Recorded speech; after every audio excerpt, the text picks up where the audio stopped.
Welcome to The Velvet Room Presents Echoes Through Time, a musical historian podcast where we step inside the sound, the soul, and the social heartbeat of the decades that changed the world.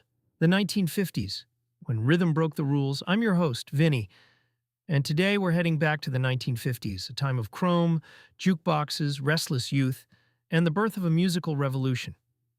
This was the decade when rhythm and blues collided with country, gospel, and raw teenage energy to create something electrifying, rock and roll. So dim the lights, drop the needle, and let's travel back to the moment when rhythm broke the rules. The 1950s, a time when music didn't just entertain people, it shocked them, united them, and changed society forever. The 1950s gave birth to a musical revolution. From rhythm and blues to early rock and roll, this decade changed youth culture forever. Music became louder, bolder, and more rebellious, giving a new generation its own voice. The 1950s were a turning point. After World War II, people wanted stability, but under the surface, something new was brewing. Young people were beginning to think differently from their parents. They wanted freedom, identity, excitement, and music became the language of that change. This was the decade when rhythm and blues, gospel, country, and boogie-woogie began to mix in new and powerful ways. Out of that fusion came rock and roll. It was energetic, rebellious, and impossible to ignore. Artists like Chuck Berry, Little Richard, Elvis Presley, Fats Domino, and Jerry Lee Lewis brought a new sound that felt alive. It made people move. It made teenagers feel seen. And perhaps most importantly, it made adults nervous. For the first time, music became strongly linked with youth identity. Teenagers were no longer just younger versions of adults. They had their own styles, their own dances, and their own stars. Records, jukeboxes, radio stations, and television all helped music spread faster than ever before. But the story of the 1950s is not only about catchy songs and dancing. It is also about race and cultural exchange.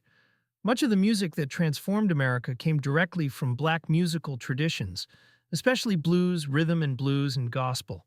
Even though segregation still shaped daily life, music crossed barriers that society tried to keep in place. Young listeners were hearing sounds born in black communities and embracing them even when mainstream culture resisted.